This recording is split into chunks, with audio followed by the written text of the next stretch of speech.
So what is the difference between a contested versus an uncontested divorce?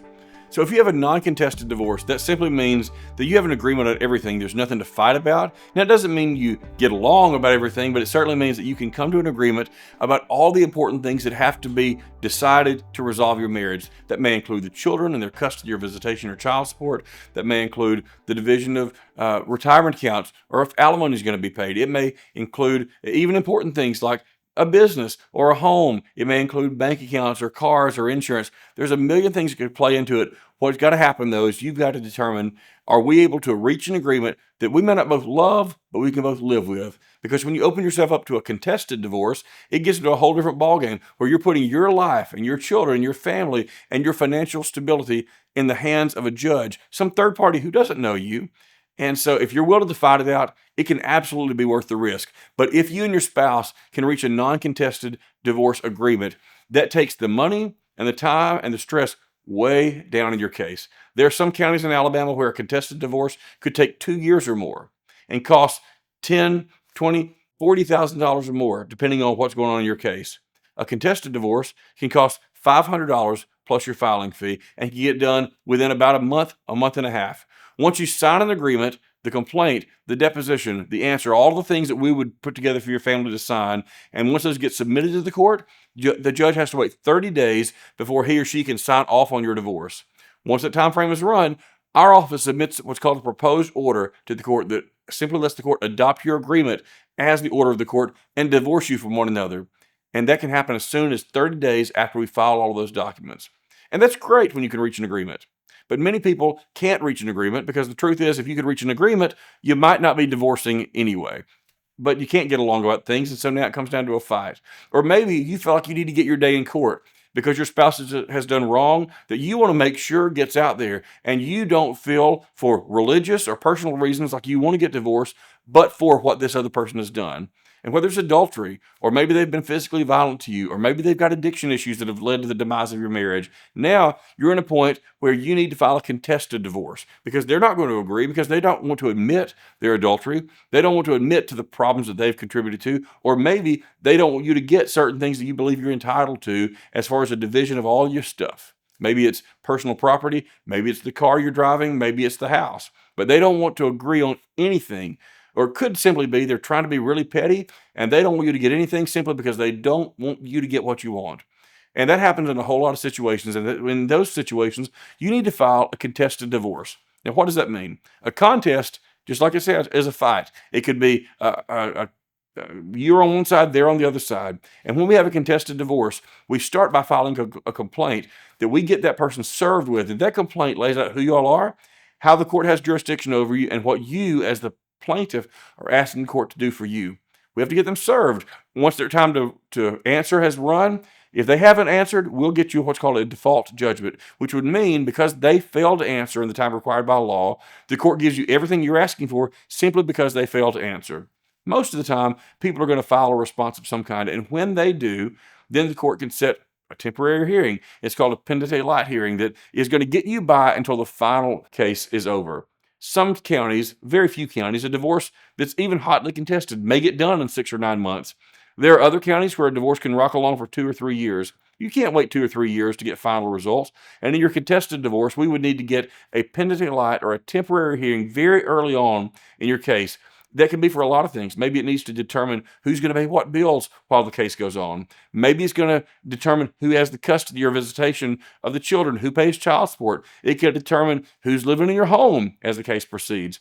And once we get through that initial process, a very important step called discovery is going to start, where we work along with you to make sure we build your case in a way that your contest can end in a way that's favorable for you, that your contested divorce winds up as favorably for you as possible. That only can happen with a team of experienced litigators, a team that is experienced in building a case that gets all the evidence that you want out there. I can't tell you how many times people have come to me in a divorce modification and said, look, I had all these things I wanted my lawyer to make sure the court heard, and my evidence sat there on the table and they never even addressed it.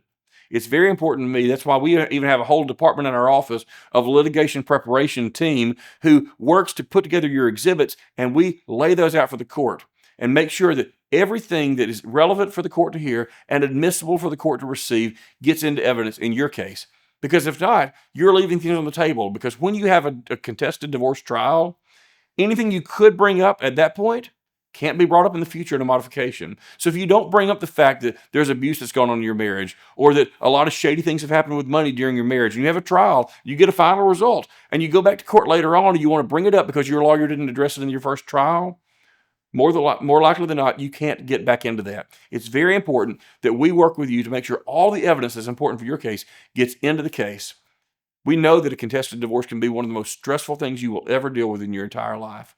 That's why we want to make sure your needs are heard and that everything you want the court to know about can come in an admissible way so the court can consider your result. Well, we can't promise what the judge is going to do. No lawyer can promise you what a judge is going to do. It's not only unethical, but it's also nonsensical. We don't know what a judge is going to decide, but here's what we do know. We know what we're going to do for you. And we know that it's worth it for us to sit down and spend time listening to your needs, whether it's in a in-person consultation, or as we do for many of our clients who right now range from the state of California to Florida to North Carolina and all over this nation. We have clients with Alabama cases who call us because we have a very virtual practice that does not only enable us to work with clients from all over the country, but from all over Alabama. We have cases in almost every county in this state now because we have a very virtual practice that allows us to do video or phone consultations with you, that allows us to keep you informed about your case by email or by text or by phone, that even lets you do your payments online, or all kinds of ways that we can work to make the case as convenient as possible, because we know a contested divorce is stressful. We know a contested divorce is expensive. We know a contested divorce is time consuming. But at the end of the day, you want to know that somebody cares about your needs, and that everything the judge needs to hear in your case is going to get out there in an admissible and relevant way for the court to consider your evidence as they work to make a decision that's in your favor. So we handle contested divorces all over Alabama every day of our lives. Hopefully you only have one divorce, maybe two, but you don't deal with them every day like our firm does. And we know how stressful it can be. That's why we're compassionate about listening to you and helping you find a brighter future in your life. So when should you decide, I'm going to do a non-contested divorce? We're going to have an agreement about everything. We don't have anything to fight over. When should you do a non-contested divorce? When you and your spouse truly have come to an agreement about everything. There's no question about still, I need to decide, is he going to do this or is she going to do that? You have an agreement about everything. Then a non-contested divorce could be appropriate for you, because the great thing is it's inexpensive. We're talking $500 for the attorney fee, plus your filing fees in the local court. We're talking very quick. We're talking about 30 to 45 days start to finish, you can be divorced. We're also talking about as low stress as you can possibly have on a divorce. Now, even in a non-contested divorce, sure, things can be tense and stressful because you're having to sit down or talk maybe by text through an app, maybe even at times, with your spouse about important things about how we're going to dissolve this marriage. This thing we thought was going to last forever is over. Now, how do we get out of it as clean and as easily as possible? If you could reach an agreement about everything from your finances to your children to the division of your personal property, you could do a non-contested. There are certainly many, many times that even though it may be longer and take more time and more money, that you do need to do a contested divorce. But if you and your spouse can reach an agreement on all the important topics, marriage, about the reason for your divorce, about your cars, about your children, about your real estate, about your debts, about your personal property, about your insurance, about your alimony, about your retirement accounts, all of these things, if you can reach an agreement about all the big ideas in your marriage and all of the way your marriage is going to be put to rest, then at that time, a non-contested divorce can be really a good option for you. We ask that you would let us help you by giving you some paperwork you can work through to tell us all the statistical information we're going to need. We even can provide you with a little checklist of everything from your toaster to your DVD player to your cameras or whatever you may have in your home. A little checklist of all your personal property, who's going to get what. Because you need to know these things so that after your divorce is done and you're dividing up your stuff, you don't wonder why she's getting that Rubbermaid tote of stuff or why he's getting that couch. You got an agreement on everything. And when you can do that, we would love to help you get this marriage resolved as easily and quickly as possible. Is it ideal to go through a divorce? Obviously not. We know you didn't go into a marriage planning to divorce. But when you have to go through that tough time, we enjoy helping people get through it as easily as possible to make sure that at the end of the day, you're okay, both financially and every other way, that we can make sure that you and your spouse can walk away without hating each other, hopefully, and make sure there's no confusion about what your agreement is going to be about, because you were able to do what many people can't, and that's to get a non-contested divorce. You may need to consider filing for a contested divorce whenever you and your spouse don't have an agreement about everything. Now, you may have an agreement about a lot of things. You may have an agreement about how the business is going to be divided up. You may have an agreement about where the children are going to live and when the other parent may visit with the children. But there are some important things you cannot agree about. If you don't have an agreement about everything in your marriage, then you have to file a contested divorce. And that means we file what's called a complaint for divorce. And that complaint will lay out who everybody is, what you have, how the court has jurisdiction over you, and what, as the plaintiff, you want the court to do. And then we have to get them served, and there's a whole series of steps to walk through.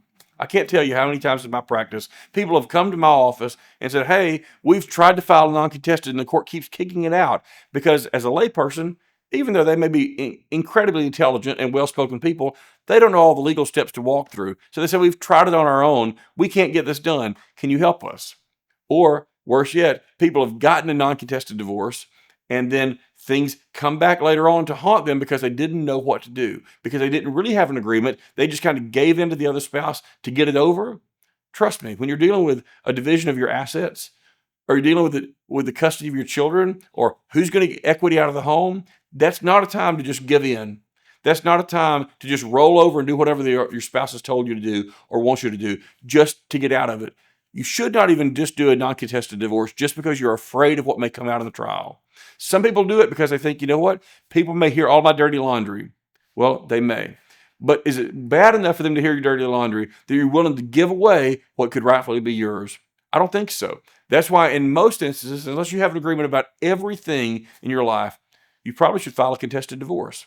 We work through those with people every day. And when we do that, we know that it can be stressful. But here's what we also know. We know that it can be worth it. In the end, you can get a better result when you stand up for your rights, you fight for what you believe you're entitled to, and you have a competent and passionate attorney who can work with you because they really do care about what happens to your family. That's when you need to file a contested divorce. All right, so you want to know, do you need a lawyer for a non-contested divorce? Short answer is no, you don't. There are websites where you can get information. Some clerk's offices even provide paperwork that you can file on your own. But I can't tell you how many times people have come to our office because they have started doing it on their own. Maybe they found a form online. Maybe their cousin used to be a paralegal and told them what they should put in some paperwork to file with the court. And then over and over again, their non-contested divorce keeps getting kicked back by the court because some language is not right, or because the form's missing, or because child support forms aren't there. There's all kinds of reasons that you do need a lawyer, even though you could do it on your own. A lot of times people spend more money and more time and more headache trying to fix their own easy solution than if they had just hired a lawyer who specializes in family law to begin with. We can make it as quick and as inexpensive and as painless as possible. So yes, you can do it on your own. Should you? Probably not. If you're considering whether or not you should file a contested or a non-contested divorce, I encourage you to take time right now to reach out to our office and let us talk through the options with you and help you decide which is the best option for your family.